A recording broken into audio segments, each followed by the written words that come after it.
US में Trump is talking to his military strategic elites, उसका defense department and other close advisors.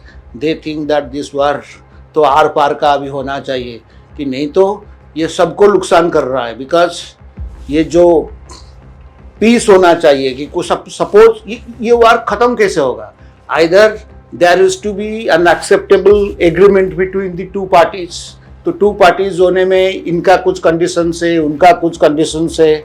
अभी वो पाकिस्तान का थ्रू में कुछ हुआ था, वो भी कोई कामयाब नहीं हुआ.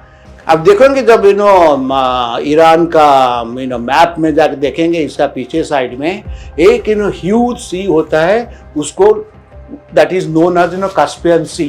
And that is the it is a landlocked sea in the sense that इसका चारों साइड में 5 कंट्रीज है.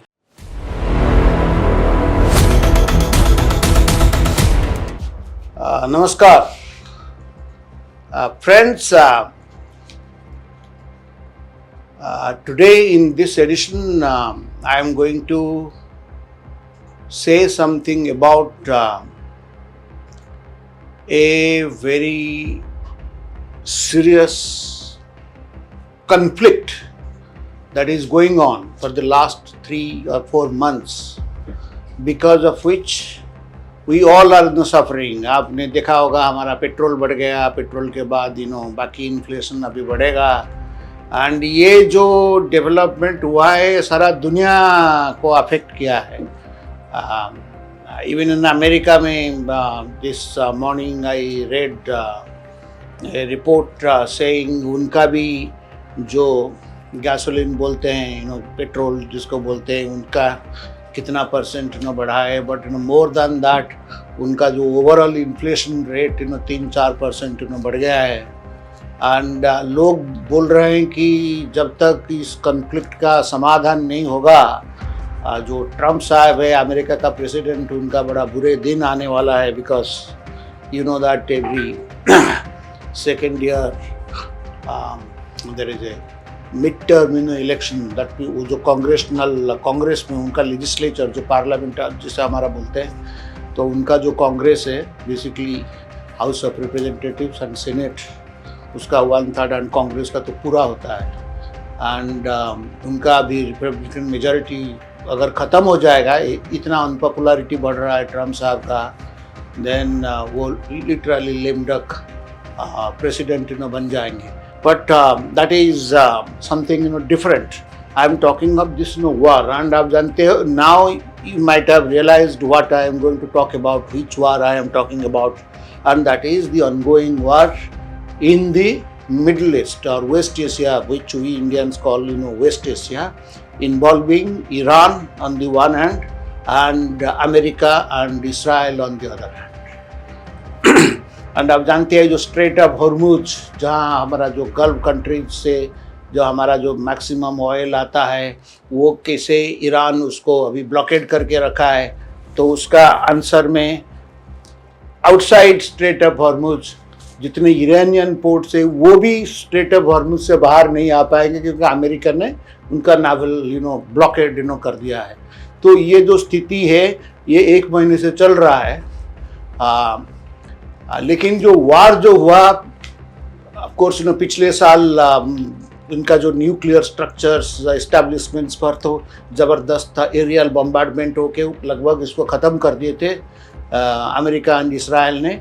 बट इस साल ये जो वार हुआ जनवरी में जब करके, उनका जो Khamenei the supreme leader died and all this things took place.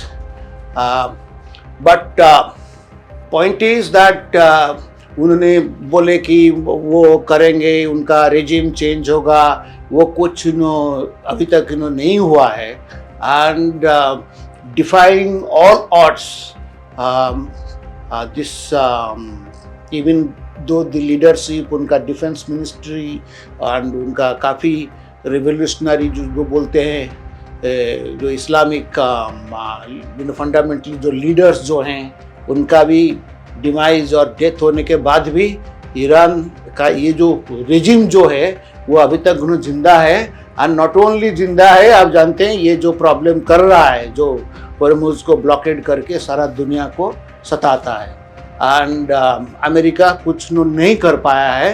And because लोगों ने सोचे थे इतना ज़बरदस्त अटैक हो जाने के बाद, उनका लीडरशिप ख़त्म हो जाने के बाद, उनका मिलिट्री क्रिपिल्ड हो जाने के बाद ईरान कोलैप्स करेगा। अभी तक कोलैप्स हुआ नहीं है एंड ये स्टेलमेट चल रहा है। एंड आज I am talking to you, there also US में Trump is talking to his military strategic elites, उसका defence department and other close advisers, they think that this war तो आर पार का अभी होना चाहिए, कि नहीं तो ये सबको नुकसान कर रहा है। बिकॉज ये जो पीस होना चाहिए कि कुछ सपोज ये वार खत्म कैसे होगा, either there is to be an acceptable agreement between the two parties. तो टू पार्टीज होने में इनका कुछ कंडीशन से, उनका कुछ कंडीशन से, अभी वो पाकिस्तान का थ्रू में कुछ हुआ था, वो भी कोई कामयाब नहीं हुआ, बिकॉज उसका जो डिमांड्स है ईरान का, that is not acceptable to America, and America का जो डिमांड्स है नॉट एक्सेप्टेबल टू ईरान। तो that itself will take another edition of my interactions with you. That's a totally different. I do not want to touch it because I have got something else in the mind. मेरा दिमाग में ये हुआ, why is it that despite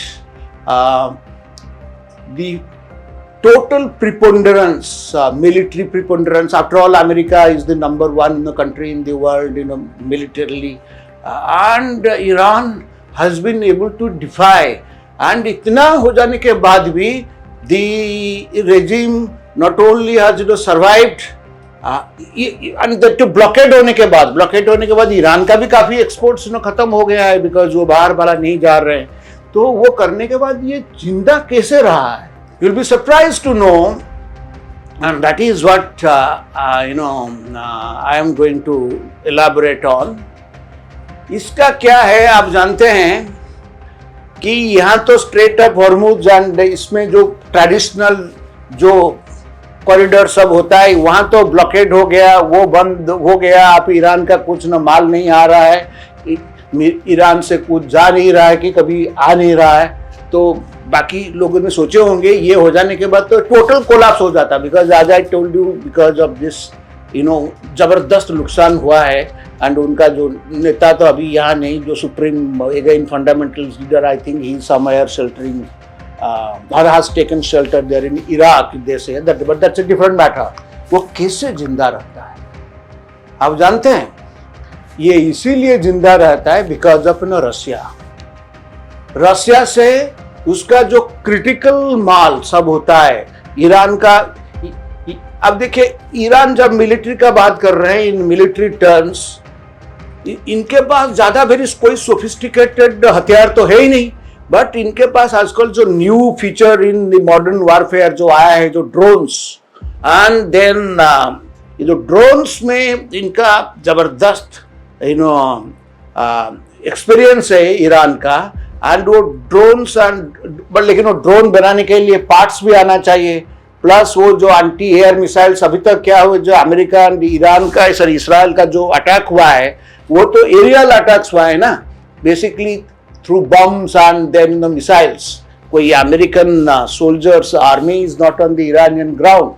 That itself is another big debate, and I think that is a matter of another occasion why one will say that in the modern days whether wars literally can be won without putting your army or soldiers on the ground, that means the boots on the ground.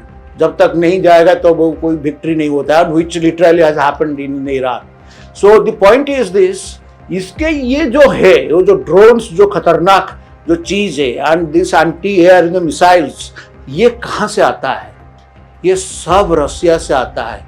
Question is that not only Russia से ये आता है, Russia से बाकी सब सामान भी आता है, जो एसेंशियल फूड आइटम्स, आपका ऑयल, मतलब I am talking of food rations, बाकी जो नॉर्मल लोगों के लिए हमको जो चाहिए पर जिंदा हमारा पॉपुलेशन को रखने के लिए, that essential commodities everything is being supplied by Russia.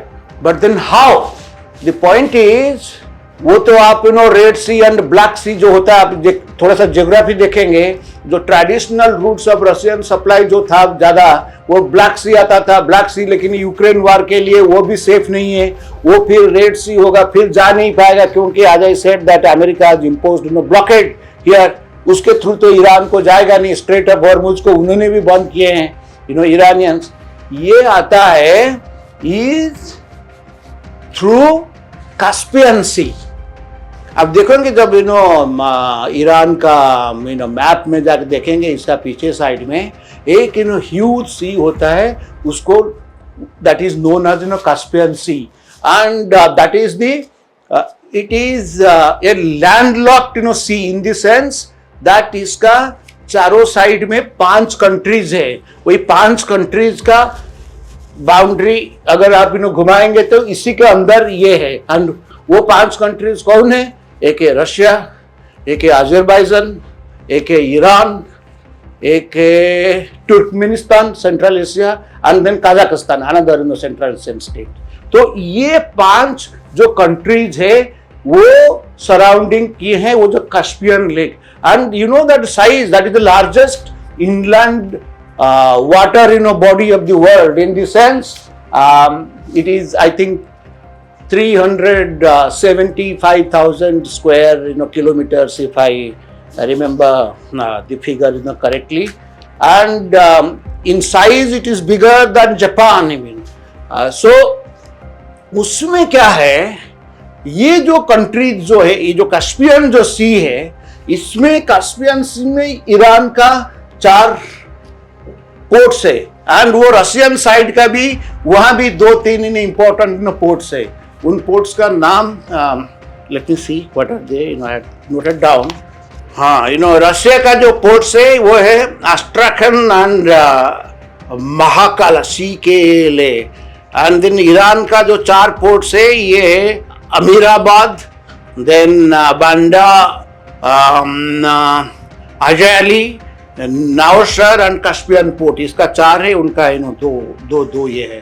सो उस पोर्ट्स में क्या है, बिकॉज सब कुछ आ जाता है, वो रशिया से सब कुछ माल आ जाता है ईरान को. एंड वो जो सी जो है, that is it can easily evade the sanctions, because ये तो है ही नहीं इस तरफ. आपका वो रेड सी नहीं है, बाकी इंडियन ओशन इस साइड नहीं है, स्ट्रेट उस साइड को तो चलता नहीं, बिकॉज ये जो सी जो है that is totally beyond the control of America and NATO, in the sense that in the year 2018 there was a legal convention on the ownership of this Caspian Sea, and it has been very clearly mentioned that only these 5 countries can operate in the Caspian Sea that abound this that entire huge water body. And तो उसके लिए तो America का तो कोई navy आ नहीं पाएगा, कि और किसी का तो कोई कुछ नाटो वाले का और किसी का कुछ नेवी आ ही नहीं पाएगा. तो उसमें एंड बाकी ये जो कंट्रीज है, कजाकिस्तान, देन आपका तुर्कमेनिस्तान, वो Azerbaijan, they are not exactly, they are allies and they can't stop. And obviously Russia is too powerful a country, and Iran also. I mean, when one is talking of these 5 countries, obviously Russia followed by Iran, they are very big military power, so nobody can do anything to them. And so everything is coming. And if you see, I'm not going into details. There are now facts and figures are coming up. In the last 1 year, the amount of trading of these materials between these 2 countries has gone up by 200 or 300%. And उसमें क्या है, another interesting thing है, it is called black area, in the sense that इनका जो ships जब आते हैं, Iran का जाता है जाता है, जहाज जाता है वहाँ लाने के लिए, कि रशियन जहाज आके यहाँ इनको देता है, उनका जो वर्चुअल जो ट्रांसपोंडर्स होता है जिसमें वो सैटेलाइट जो ट्रैकिंग होता है उसको ये स्विच ऑफ कर देते हैं। स्विच ऑफ कर देते मतलब satellites even can not detect that what ships are going through this sea and ये तो उसके लिए तो the point that I'm trying to make is this कि ईरान का सर्वाइवल के लिए not only survival as a country but also to get the essential military material for these drones and these anti missile के लिए वो जो चाहिए जो कुछ वो सब रशिया का सप्लाई से that have been well replenished and that is why they are threatening like Strait of Hormuz जाओगे तो वो तो मिसाइल करते हैं ना। अभी जो भी अटैक कर रहा है ईरान बाकी लाइक यूएई में कल परसों भी कुछ हुआ है कुछ उनका न्यूक्लियर कोई installation south Korea funded that is the only nuclear installation entire in the middle east that's funded or that is managed by a South Korean nuclear plant. But that's a different matter. I don't want to go. People may be very much surprised that ये oil producing country में nuclear station से कैसे energy होता है. But it's a futuristic thing. Like one can ask the same question: why Iran actually needs nuclear energy if it is not the nuclear bomb? Because they have got plenty of oil and gas to manage their energy problem.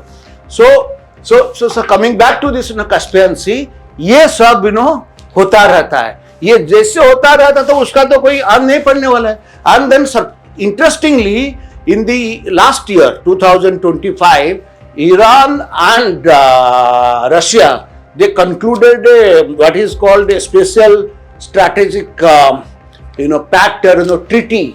So उनका जो military cooperation और काफी बढ़ गया है following that as it is since 2020 इनका joint military exercises भी Caspian sea में होता रहता है जो काफी ये होता है वो ट्रिक करके हर साल होता है एंड अभी तो they have become more routine और rather more frequent with new type of exercises particularly against how to defend or how to your air attacks by the Israelis and Americans को कैसे block किया जाए and कैसे उसके लिए retaliation किया जाए. So that is what they are now concentrating on and lots of periodic these military exercises are also taking place. So what I was saying is this: because of this Israeli attack and which caused this extensive damage there to the Iranian ships. Since then onwards, both Russia and Iran have been extra cautious, and the latest military drills have been totally centered on this. That you see, only if at all there will be any attack on that, then that will be an aerial or attack through the air, that missiles. So that anti-missiles, how they will be taking care of it. That is what they have been focusing on. So and then as it is that they have succeeded in doing it, because when that Iran did it, that was not at all anticipated or expected that they would be coming to the Caspian Sea. But then Israel is always through and spring surprises. But as far as America is concerned, it is a fact which all the leading American strategic elites they have accepted, that this is the dark side, as I said, that shadow shipping that takes place between Iran and Russia through this Caspian Sea. It's something, it is totally beyond the control of Americans. And they say, that's why some American strategists say that for America, they behave as if, Caspian Sea doesn't exist at all, because America can't do any damn thing there. So that being the case, as I said right at the very beginning, this war, there are only two ways to end it. One way is through negotiations. but that negotiations and another way is through total military victory, which some Americans are saying can only help Trump in winning the next midterm elections or doing comparatively better, and that depends whether Trump succeeds in causing the regime change there in Tehran. But then, as I said, that the risk involved there is that you have to have your boots on the ground, whether the America or Trump will take that huge risk. Americans are very poor in accepting these dead bodies on their soil through those thing, that Vietnam that happened, this thing happened. So that's why the boots are not on the ground. That's a different topic at all. We'll be dealing with it subsequently in one of our next episodes. But if that is not possible, then as I said, it is only negotiations, and that negotiations for this regime has to be convinced that भाई आप उसको भाई कैसे बंद करेंगे. तो अभी Trump साहब बोल रहे हैं कि उनके दो दोस्त थे, अभी चाइना गए थे. आप जानते अभी उनका डे बिफोर यस्टरडे तो चाइना से लौटे. तो वो चाइना कोई ज्यादा मदद नहीं करता है. वो पहले कुछ वो ड्रोन टेक्नोलॉजी पर दे रहा था, सॉरी ये सैटेलाइट के थ्रू में that target identification and hitting, वो सम मदद दे रहा है, दे रहा था in the last thing month or so, when this attacks were taking place before this truce. But I think apart from that, China's military help is not that much, but the real substantial help is coming from Russia. So if at all there is going to be a negotiated settlement, then Trump साहब उनका जो दूसरा दोस्त है वो भी बोलते हैं वो मेरा बड़ा अच्छा दोस्त है, पुतिन साहब को बोलिए, पुतिन साहब भाई हम जैसे आपको यूक्रेन में इनडायरेक्टली मदद किए हैं by not supporting Ukraine and not living up to Ukraine's expectations in military and other supplies. आप भी थोड़ा सा हमको मदद करो यार, ईरान को ये देना बंद करो, सो दैट एक निगोशिएटेड सेटलमेंट है. तो वेदर नंबर वन ट्रम्प साहब पुतिन साहब को रिक्वेस्ट करेंगे, एंड अगर वो रिक्वेस्ट करेंगे ट्रम्प साहब मानेंगे, वो तो वक्त बताएगा. The future only can tell. So let me stop here. Thank you all for listening to me with patience. Namaskar.